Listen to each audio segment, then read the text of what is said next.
The Art of Game Development is a product of Sungrand Studios.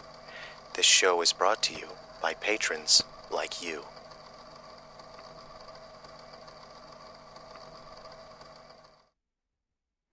Hello, thanks for joining me today. My name is Jerrel from Sungrand. Welcome to the Art of Game Development. Today, we will do some programming. Entering buildings has been a staple in video games for decades. Each game has different use cases. Some games load in totally different environments to represent indoor areas, as seen in vintage games such as Pokemon, Final Fantasy, or Zelda from the 1990s. In other cases, indoor areas exist in the same environment as the outdoor areas. In this case, we want the viewing camera overhead to stay locked in one position and for the building roof to turn invisible so the player can see what is inside the building after the player character has entered. Let's see how we can accomplish that through the power of programming. Today's music we will share with you today will be performed on an instrument that I just modified recently. This is an octave mandolin, and I've added a resonator cone to it to turn it into a resonator octave mandolin. This is a unique one-of-a-kind instrument as it is a modification. If you enjoy the music from today's show, you may download that for free from the link in the description. We will first start out by taking a look at our game running. You can see that the player can enter the building, but there is no logic yet for displaying a roof. Generally, we would have the graphic of the roof displayed with a 3D model. We will have to add logic so that when the player enters the building, the roof will be hidden. It will no longer be drawn. Then when the player exits the building, the roof will allow it to be rendered again. So, take a look at our logic here. We have what is a roof rig. This will contain some references. It can keep count of the number of playable characters under the roof, and it can reference the object which will either be displayed or not displayed, or rendered in this case. Let's go ahead and find our playable character logic. This is the game object that contains the player character. Let's have a look at our camera. This is the logic for the camera, and we want to add some code here for allowing the position to be overridden. We can override the camera position. So if force overrides position is true, this is a true or false value, a bool value. Then if it is true, then the target position average, which is a value that is used to calculate the average position of multiple objects, say for example multiple playable characters, you can set that to the target position. So that way we can control the position of the camera when it enters a building. In this flow of work, we will show the logic of entering and exiting the building, and also locking the camera to a position. We also want to allow this logic to assign the override position and to release the override position. Let's have a look at our hiding roof script. Now let's go ahead and check our roof rig. We want to enable that, and we can see that we now have a roof. We have the rig references the roof and keeps track of the number of players that have entered the building. And on trigger enter, you can see the code there. It checks for the object layer. Heroes, playable characters, are the only objects on layer 9. That allows us to perform a very performant check that does not have a performance cost that would negatively affect frame rate, as objects could potentially be entering and exiting. For example, any number of hitboxes, hurtboxes, enemies, items. This way we are only checking the layer, and that kind of logic allows us to perform that very quickly. This is a consideration for performance. We want to check which is the main player.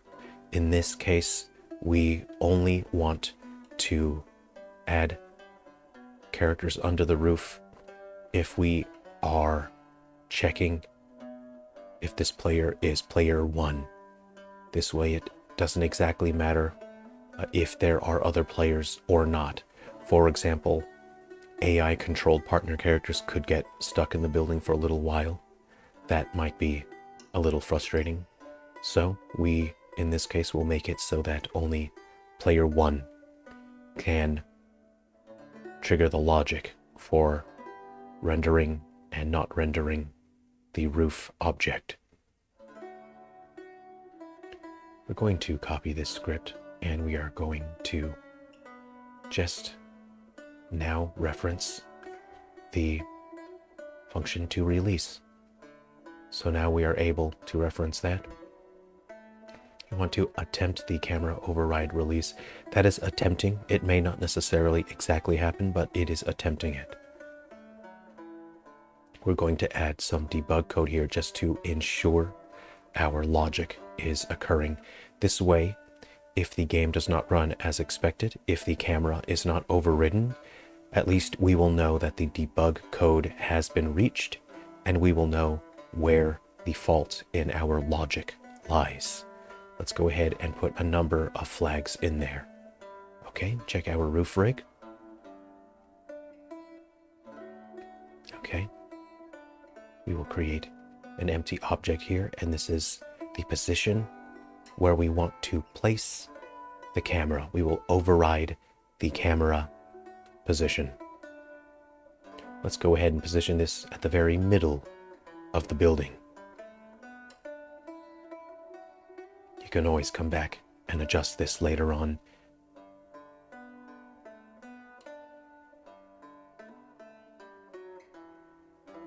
Yes, that seems about right. Very good. Check our roof.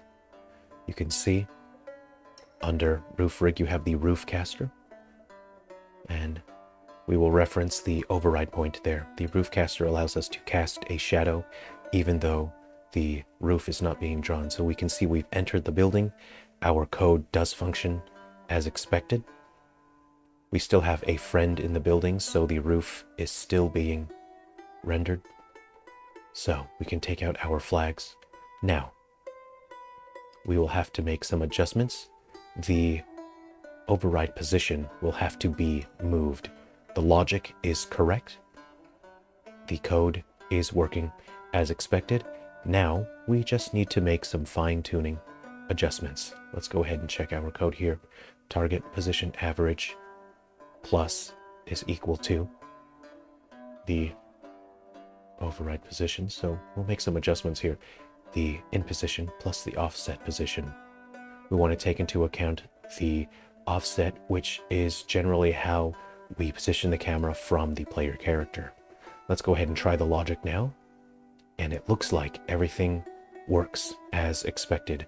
The camera is now locked to a position, and as we leave the building, the roof is once again enabled. So we exit the building.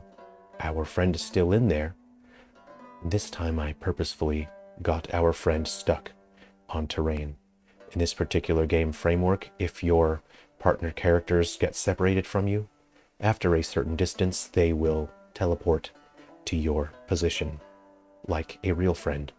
We can see that as the partner character exited the building via teleportation, the roof was enabled once again, so the logic does work.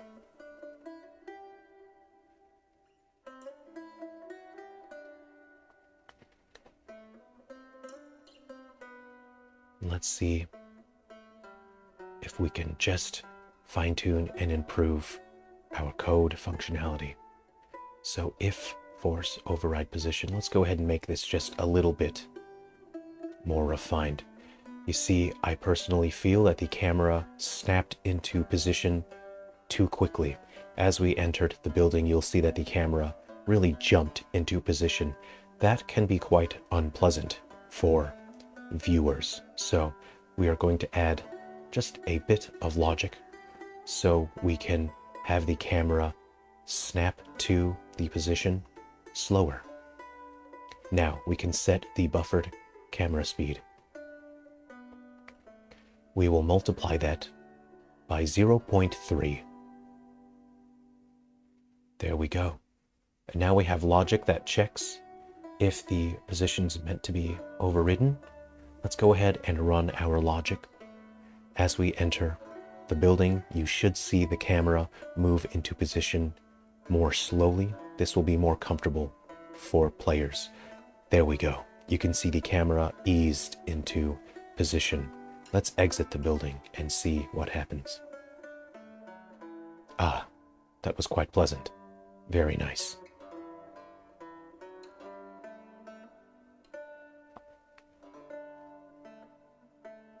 Our code seems to be functioning as expected. That is most desirable. We will adjust our override viewpoint so the building is more centered in the frame. Let's take a look. We can still see a little bit of the bottom of the house. This seems a little more centered, but perhaps it could also be refined a little bit further.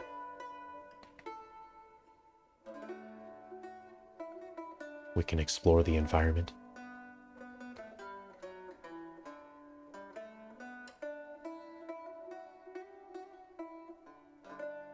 Let's go ahead and test.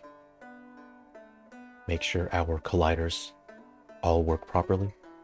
It's important to test your traversability.